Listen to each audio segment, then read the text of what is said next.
Histoire d'une invention, premier chapitre.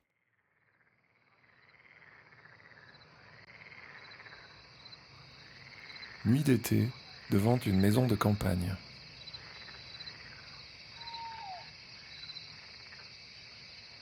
L'air moite et saturé d'odeurs végétales et des crissements d'une vie invisible.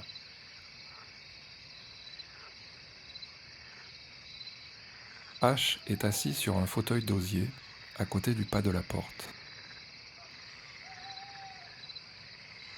D'un geste mécanique, sa main attrape par le goulot la bouteille posée par terre.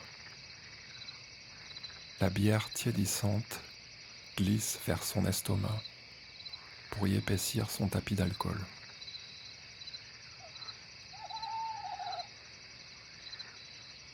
Sur la terrasse devant lui s'étend paresseusement la longue table en bois, jonchée des restes du dîner. Les autres sont tous rentrés dans la haute maison aux murs de pierre, mais la porte ouverte laisse passer des éclats de voix de plus en plus animés.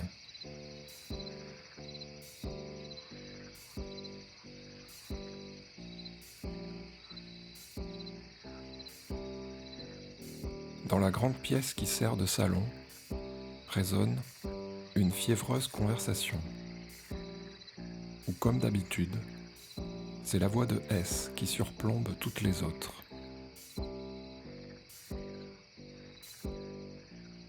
Parmi toutes les personnes qu'il a rencontrées ici, S est celle qui a fait sur lui la plus forte impression. C'est une fille chétive, à l'air plutôt revêche au premier abord, derrière ses lunettes rondes cerclées de métal. Mais dès qu'elle se met à parler, elle est traversée d'une force qui subjugue son auditoire, tandis que sa voix calme cisèle sans effort les idées les plus déroutantes. H a rapidement compris qu'il ne fallait pas chercher à rivaliser avec elle sur ce terrain. Elle a un cercle d'admirateurs inconditionnels dans le groupe, surtout ses étudiants, avides de ses voltiges rhétoriques, aimantés par elle comme des papillons par une lanterne. Ils se réunissent presque chaque soir, elle assise au milieu d'un vieux canapé, ses adeptes éblouis tout autour, accrochés à ses lèvres minces et son regard perçant. C'est elle qui a attiré le plus de monde ici jusqu'à maintenant. Aussi, forcément, les concepteurs du projet la considèrent comme leur atout le plus essentiel. Mais comme tous les intellectuels, son principal défaut est de ne pas avoir vraiment de prise sur le réel. Sa fascination s'exerce surtout sur les esprits cultivés, abstraits. Mais face à des ouvriers, par exemple, elle est vite désarmée. Et c'est là que H sera utile. Lui, c'est pas un virtuose, mais il sait parler à tout le monde. Et surtout, il est capable de sonder les gens qu'il a en face de lui en un clin d'œil pour les mettre dans sa poche et les rallier à sa cause. S pourra continuer d'éblouir les rejetons transis de la bourgeoisie, pendant que de son côté, il se chargera de rameuter les bras du peuple. À eux deux, ils pourraient former un couple redoutable. Peut-être même un vrai couple d'ailleurs. Certes, elle n'est pas très jolie, mais son énergie et son intelligence peuvent la rendre drôlement attirante. Et puis il est curieux de la connaître dans l'intimité. Il a déjà surpris une certaine fragilité derrière ces beaux discours qui lui servent de paravent. Avec un peu de patience, il pourrait bientôt franchir ses défenses et gagner son cœur. Ensemble, ils seraient capables d'accomplir des choses extraordinaires, comme faire grandir cette communauté, la rendre influente, et peut-être un jour, qui sait, l'étendre aux dimensions du monde.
H laisse filer les éclats de plus en plus lointains de la conversation derrière lui, alors que son esprit part à la dérive.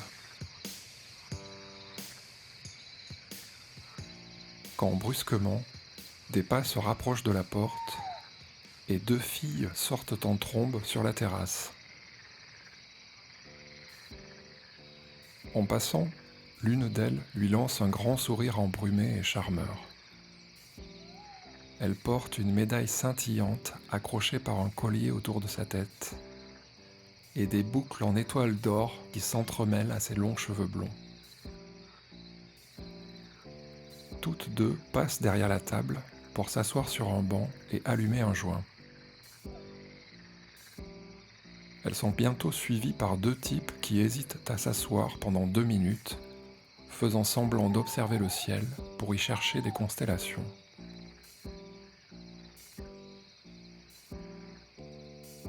La fille à la médaille est magnifique, avec une peau satinée, des yeux bleus d'une profondeur féline. L'autre, ses cheveux bruns tombant jusqu'aux hanches, a un visage banal, mais sa robe courte dévoile des formes attrayantes. La première se penche à l'oreille de la seconde pour lui murmurer quelque chose qui les fait exploser de rire. L'un des 2 gars, grand bellâtre en chemise à moitié déboutonnée, en profite pour s'approcher. Il se tourne vers la blonde pour lui demander « On peut savoir la blague ? J'aime bien rire moi aussi. » Elle le regarde en tirant sur son joint avant de le lui faire passer. « Tiens, ça marche aussi avec ça, » dit-elle en souriant. Il prend le cône et s'assoit sur le banc à côté d'elle, mais elle cesse aussitôt de lui prêter attention. L'autre gars, encore plus empoté, s'approche de la brune qui lui tourne carrément le dos. H, observant la scène du coin des paupières, se réjouit de voir les 2 gars se ridiculiser.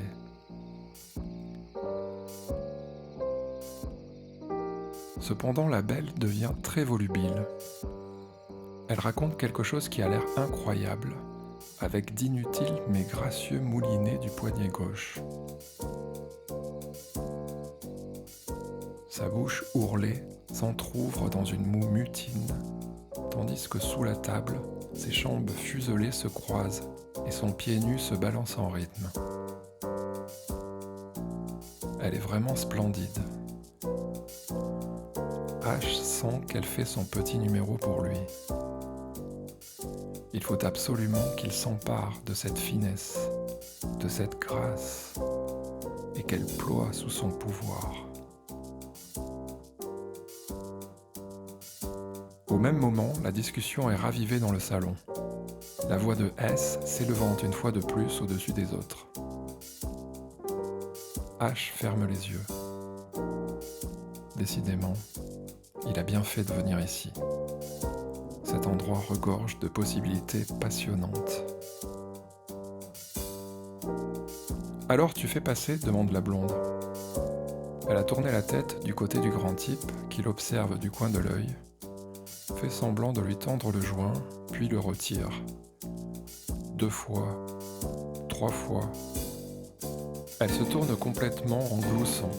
« Allez, arrête !» Il tend son bras pour l'obliger à se pencher sur lui. Elle éclate de rire. H soupire intérieurement. Patience, elle s'en lassera rapidement de ce minable. Comme le jeu se prolonge en une pseudo-discussion où les mots sont minoritaires, la brune, vexée d'être laissée pour compte, se lève en ramassant son verre, puis retourne à l'intérieur, laissant dans son sillage une odeur irritée. L'autre type, qui se retrouve tout seul, a un air de dépit. H se lève et avance vers lui en finissant sa bière tiédasse. « Petite soirée, hein ?» dit-il en passant devant la table. « Ouais, » répond l'autre. fais pas. D'où vient ta poing déclame H avec un dernier regard en biais vers la blonde, occupée à rebrousser des doigts baladeurs. Puis il pose sa bouteille vide, déclare « Je vais pisser » et s'enfonce dans l'obscurité.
Fin du premier chapitre.